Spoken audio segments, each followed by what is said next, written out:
Hello and welcome to the Craft Beer Corner. For today's beer review, we're jumping into a style that it's been quite a while since we've done, and I'm very excited to jump back into some. We're going to be doing a review of Belgian-style double ales. So the first beer is from a brewer. This will be the first beer I've ever had from them. This is Haw River Farmhouse Ales. This is called Benedict's Breakfast, a Belgian double. The clock's in at 7.2% ABV. It's been brewed with toasted coconut, garam masala, oatmeal, and coffee. Now, garam masala is a type of spice used for Indian curries, so it's the spices used in those. And indeed on the beer it says that this is the special coconut curry variant. So it does have toasted coconut and garam masala spices in it. Haw River Farmhouse Ales is based in Saxapahaw, North Carolina. Moving on to number two, you may already know where this is from just looking at the label. They tend to keep theirs consistent. But this is Taxman Brewing. It's been a while since I've done one of theirs. This is their Bourbon Barrel Deduction, which is a bourbon barrel aged Belgian-style double. This one clocks in a little higher at 8.5% ABV. They are based in Bargersville, Indiana.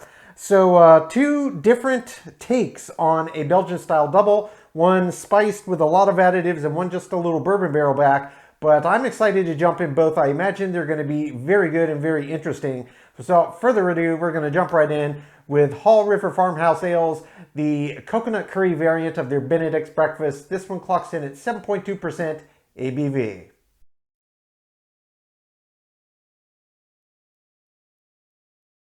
Okay, jumping right into the first beer of today's Belgian-style double ale review, we have got Haw River Farmhouse Ales, coconut curry variant of their Benedict's Breakfast. It's a Belgian-style double, 7.2% ABV on this one. It's been brewed with toasted coconut, garam masala spices, oatmeal, and coffee. They are based in Saxapahaw, North Carolina. Kind of a tricky name to pronounce. Nonetheless, first beer ever from this brewer, and it sounds very, very interesting. I can imagine some people just hearing what's in it and being off-put. I'm not. I'm a big fan of curries of all different styles, and I never would have thought about ingredients like that for beer. So I'm very curious to see how well it works in a beer, and yeah, ought to be an interesting one.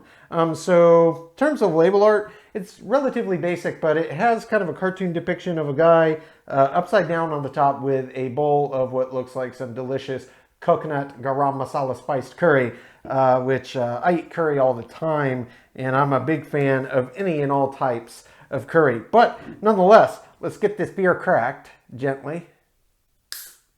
All right.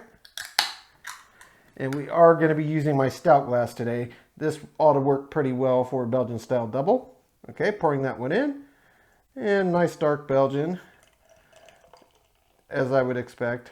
Most Belgian-style doubles are going to be darker. They can have different depths of roast to the malt, but they do tend to be darker on the doubles.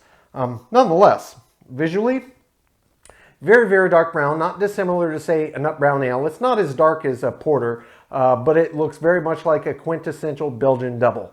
In terms of carbonation effervescence, it's quite active. It obviously formed quite a big head on the top. I do expect, just based on how carbonated it is, how active that is, that this is going to break down relatively quickly. But it looks quite nice, and it did form a nice head. So let's get right up over this just to see what this smells like. Okay, so I can tell you, the additives that are in here, you can smell them, but just a hint on the nose. It's just really suggestions. It's very mild. What comes through very clearly is what smells like a classic Belgian double in the glass. Indeed, if I were blindfolded, I would probably guess this was straight out of Belgium. I would not know this was an American craft interpretation. It smells exactly right. And there is just this suggestion of this clovey overtone to it, which you get with a lot of Belgian-style beers, and certainly in a garam masala that would not be out of place. There's a lot of interesting spices and curries. That's why they're so infinitely variable and absolutely delicious.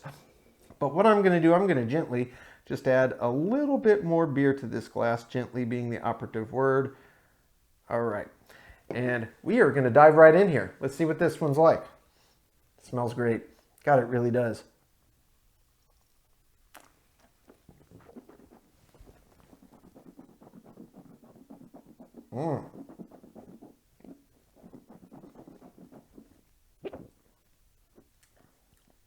Ooh, Oh, that's a very nice beer. That's a very nice beer indeed. Very interesting. Kind of what I picked up on the aroma is really how these additive flavors translate into the beer. It would be so easy to go over the top and make this off-putting, which I imagine some people probably passed on purchasing this just based on what it said that it was. But I think they're being very inventive with this, and they used a light enough hand that it adds these interesting elements to it without it going over the top. It still tastes just like a classic Belgian double. They nailed that. They absolutely got the malt bill right. They got the right yeast strain. But there are these other interesting flavors, and they're just little floating whispers that come through. So out of this, easily the most dominant of the flavors that are added is the coffee. And that really comes mostly on the back end. The oatmeal, you're not really going to taste too much, but it's going to add some body. It's going to do some head creation retention and some other effects. Now the garam masala that they put in here, it's very nice. It's very nice. It is subtle. You can distinctly tell that it is kind of a classic blend of garam masala spices. They're all a little bit different, but if I were to just guess, oh, what type of curry spice is that? I would indeed guess garam masala. It tastes like it. I eat a lot of that style of curry, but the flavors really do work in this beer, and they used a lighter hand, so you just get these interesting little flavor whisper pockets that are just kind of riding the wave on top of this classic Belgian double, and it's really, really enjoyable. Now the toasted coconut comes up front, and it's very quick, and then it's kind of gone.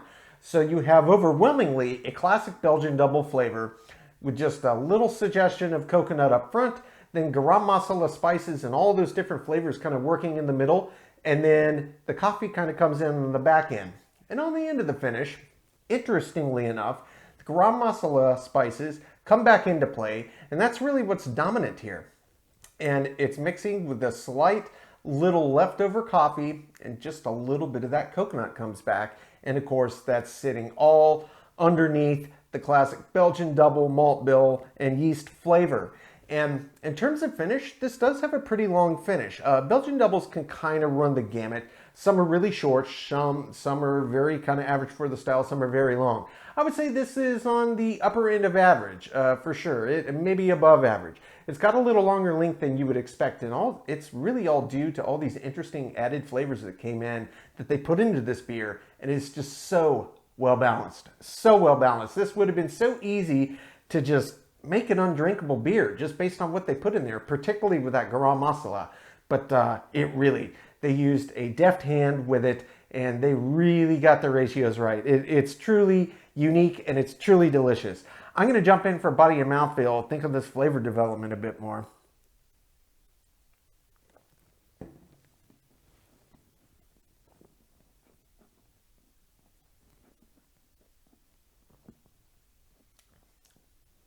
Body on this is a very robust medium heavy. Belgian doubles kind of run the gamut. They tend to feel a little bit heavier than your average beer for the ABV. This one's 7.2. That's not small, but this one definitely has a lot more robust nature to it than your average double. It's got a very, very nice sense of breadth to the body. In terms of the mouthfeel, there's a good bit of resistance, as you would expect, but it's also very active in terms of carbonation, which is very typical for the style. So overall, I'm impressed by both the body and the mouthfeel. It's even better than I would have anticipated. Yeah, and on second sip, these flavors are intensifying a little bit. So I'm getting a little more coconut, I'm getting a little more coffee, I'm getting a little more garam masala, but it's all still just kind of partnering in to make these delicious undertones for that wonderful classic Belgian double back. This is truly unique, truly delicious. I'm going to take my time, sip on this, come up my scores. When we come back, we will get to the second beer of today's Belgian-style ale review. That is Taxman Brewing's Bourbon Barrel Aged Deduction, which is indeed a Bourbon Barrel Aged Belgian double style beer, 8.5% ABV.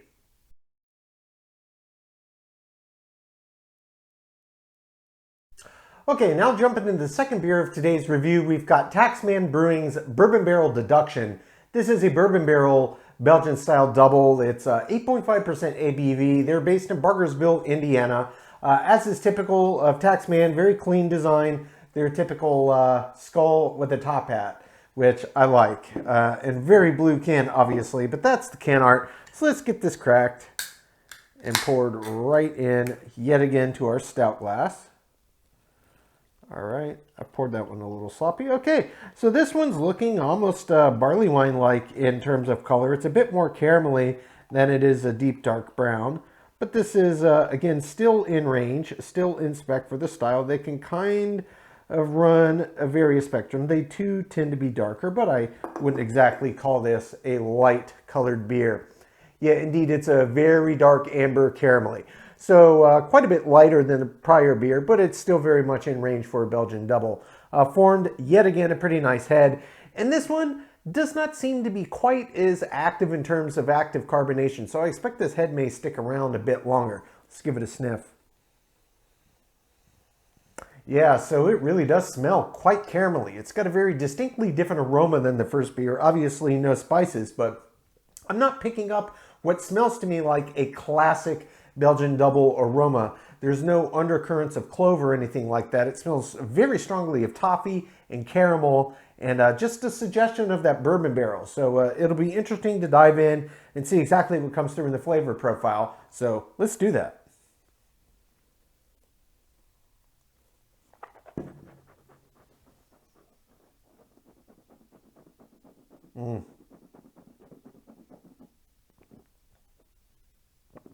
Oh, wow. This beer is way bigger than you would ever anticipate just by smelling it. Okay, so this does not taste like your average Belgian double. This is quite a boozy beer. It's quite boozy. That's the first impression I got up front was, wow, this is big, this is boozy. The bourbon is really detecting kind of on the back. It's really not up front. There's a big boozy kick, and then there's just boatloads of caramel and toffee.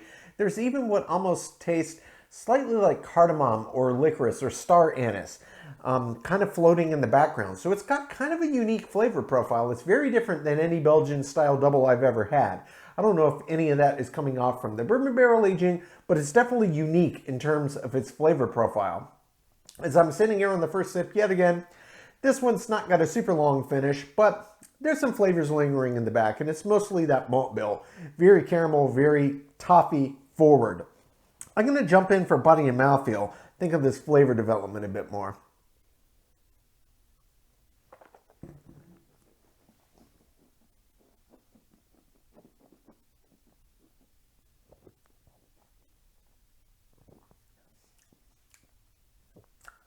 Overall, the body is, again, a very nice, strong, solid medium heavy, kind of on the border. Mouthfeel on this one is even more viscous than on the first beer, but it doesn't feel overtly effervescent in the mouth. And indeed, I noticed when I was looking at it in the glass, it didn't look that active in terms of carbonation, which is kind of rare for the style, but, you know, not a knock. It is what it is. But it doesn't feel super bubbly, which really does actually help accentuate that kind of thicker, more resistant, viscous mouthfeel. When you have a bunch of carbonation going in there, it kind of throws off the sensory experience. Very nice. The body and the mouthfeel are very robust, and they very much do pair well together. In terms of that flavor profile, again, I got it right on that first sip. It's very boozy up front. Then there's a big burst of caramel and toffee. And then there's these undercurrents of, you know, star anise, cardamom, licorice, anything of that nature. They all taste very similar kind of undercurrents that are pairing with this. And then that bourbon barrel really does just ride in at the tail end. So there's all these interesting and unique flavors that are happening in this beer that I did not expect. And it's very nice. And there is this slight peculiar flavor I haven't been able to put my finger on right after that initial sip on the initial swallow. In tandem with the big burst of caramel and toffee, there's something, and I can't put my finger on it. I know I've had it, but I can't put my finger on it. So I'm going to go one more dive just to see if I can pick this out.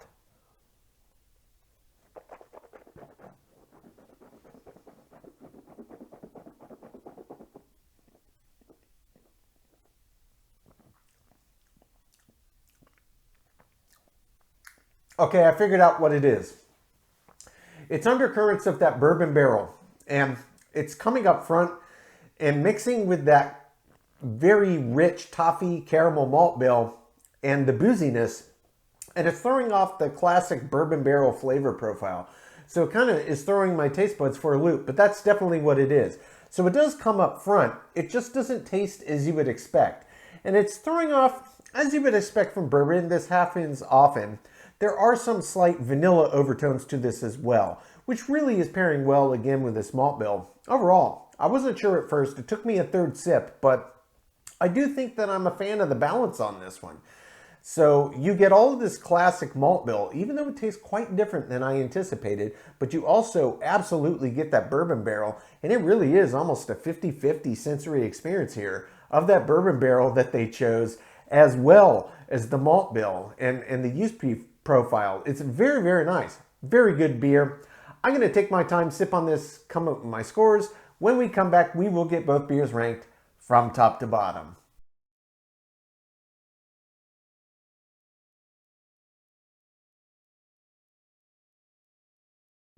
Okay, now that we've gotten to enjoy both beers, we're going to get them ranked, starting with Haw River Farmhouse Ales Saint Benedict's Breakfast. I missed the Saint on it both times when I mentioned it by name, so my apologies. It is Saint Benedict's Breakfast, the coconut curry version. Belgian double, 7.2% ABV on this one, brewed with toasted coconut, garam masala, spices, oatmeal, and Peruvian coffee. They're based in Saxapa, North Carolina. First beer I ever had from them. It was very interesting. So, this was a beer that I did very much think was going to be interesting. And, you know, I'm a big curry fan, but how's that going to translate in beer? Well, I was pleasantly surprised. So, going down the numbers, the aroma on this beer was very nice. It was very pronounced, far more above average than just your standard double. They do tend to have a pretty nice aroma on them anyway. It's a pretty big beer. But this one was nice. You could smell that classic Belgian-style double malt bill really clearly, but you absolutely could smell the additives, particularly the garam masala. It really smelled quite nice, and was really impressed with the aroma. It gets an 8 out of 10. For the taste, similar to the aroma, I was equally impressed. I wasn't really sure what I was getting into. Very interesting ingredients for a beer, but pleasantly surprised. It absolutely worked, and they were very, very cautious to use sparing amounts of specific things that could have just put this over the top, and what they put together made for a very unique and very enjoyable beer. I loved the taste. Well above average. It gets a 9 out of 10. For the body on this beer was huge. Far bigger than I expected for a Belgian double. 7.2, that's a decently high ABV for, you know, any beer. But for a Belgian double, that's kind of in the middle of the road. But this had a lot more breadth to it than even the style or that ABV would make you guess until you got into it. Perfect 10 out of 10. Mouthfeel, similar story. It was very, very effervescent, which is very typical of a lot of Belgian-style beers. This one was very much so, but it clearly had a lot of resistance to it, and it really matched very well that nice, big, broad body. It gets a perfect 10 out of 10. For the finish on this one was longer than average, but if I'm honest, it wasn't as long as I was expecting. With all the additive ingredients, I really thought that they might help push them out. And this is a beer style that can kind of be all over the place. Some are very truncated, some are kind of in the average middle range, and some are quite long. It just depends on what you get. This was longer than average, but not super long. It gets a 7 out of 10.